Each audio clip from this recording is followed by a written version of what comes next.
عروسه بتجهزي، عايزه تجيبي هديه لمامتك او لحماتك ومش عارفه تجيبي ايه، عايزه تجيبي في بيتك حاجه قويه جدا، تعالي بقى جايبالك خلاط محترم جدا من رفاج. بصوا بقى ادي كده ايه الموتور بتاعنا بتاع الخلاط. بصوا الخلاط ده عباره عن ايه؟ موتور ما شاء الله عليه 1800 واط. وبصوا الدرق بتاعه، ودي كمان المطحنه قد ايه واسعه قد ايه، تطحني بقى اللي انت عايزاه ونعمل بقى ايه كل الحاجات اللي احنا عايزينها ونطحنها طحن جيد.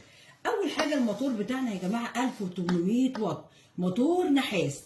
تمام. ده بقى عايزه اقول لكم ان هو بصوا فيه ارجل مطاطيه كده اهي عشان تلزق وما تتزحلقش منك خالص. متعدد بقى السرعات، يعني في كذا سرعه تشتغلي بيه زي ما انت عايزه. كمان بقى الدرع بتاعهم الميزه الحلوه اللي فيه ان هو ضد الكسر. شايفين؟ ده ضد الكسر. في شفرات حاميه جدا وقاعده معدن. ده بقى سعته 2 لتر، يعني تعملي فيها 2 لتر عصير محترمين بقى، وبتلج من غير تلج زي ما انت عايزه. هنا بقى جينا للايه للمطحنه العسوله الجميله دي، عجبتني قوي بصراحه كمان، لان هي انا بحب اعمل الطحينه قوي، فتطحن لك السمسم بقى والحاجات اللي انت عايزاها زي الفل. شايفين الجمال؟ تعالوا بقى نعمل بيه وصفه. تعالوا اقول لكم بقى خلاط رافائيل ايه اللي فيه بالظبط. بصي بقى هنا الحاجات الحلوه اللي فيه دي، هنا بنحدد السرعه اللي احنا عايزينها قد ايه، ضعيفه قويه ايه بالظبط زي ما انا عايزه. قوه الموتور يبقى ايه من هنا. حلو الكلام؟ حلو الكلام. عندنا زرارين بقى، ده علشان نستمر ضرب مستمر ضرب مستمر. شايفين ما شاء الله قوه الموتور. هنا بقى ضرب ايه، لا يعني تسكتي اهي بصي كده، ده ضرب متقطع. تمام كده زي ما انت عايزه تستعملي طبعا ما شاء الله، ولا خلاط الفنادق يعني. طيب انا هعمل فيه النهارده بقى عايزه اقول لكم السحور قرب، ولقيت الفراوله متلجه، وطبعا اغلب اللي هنا مش بياكلوا زبادي ابيض، بيحبوه بالفراوله، الاولاد بقى والاحفاد وكده يعني. فقلت لازم اعمل لهم ايه، انقذني رافائيل صراحه. فقلت طلعت من الفريزر الفراوله وعلى طول على الخلاط، مش هيهمني ضد الكسر. ماشي يا مسهل. بسم الله.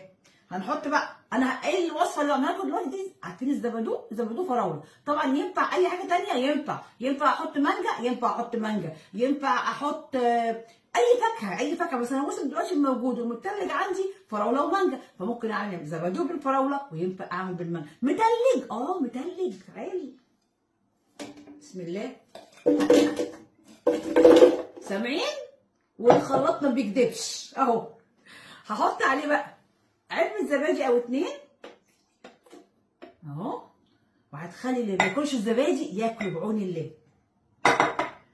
ولبن عشان نزود القيمه الغذائيه،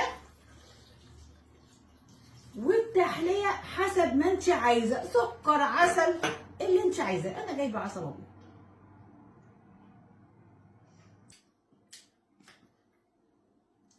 معلقه او 2 حسب ما انت عايزه، تحبي التحليه ايه بالظبط.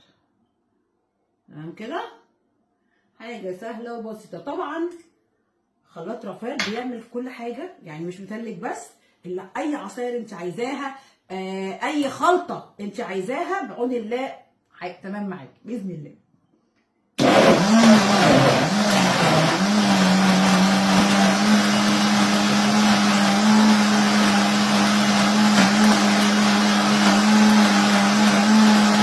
شايفين ما شاء الله في ثانيه كان ضارب لي. بصوا هحسبها قدامكم دلوقتي. تعالوا بصي ما شاء الله، الله اكبر بجد، يعني حاجه محترمه. هديه اللي هتديها له هيدعي لك والله. بصوا الله اكبر، في ثانيه الا ثانيه. طيب اهم حاجه انا بقولها لكم ايه في الخلاطات والاجهزه، مده الضمان قد ايه. مده الضمان هنا 3 سنين، يعني واثقين من نفسهم. شكرا جدا، شكرا يا رافائيل صراحه، يعني شكرا. ويلا بقى جربي خلاط رافائيل وادعيلي.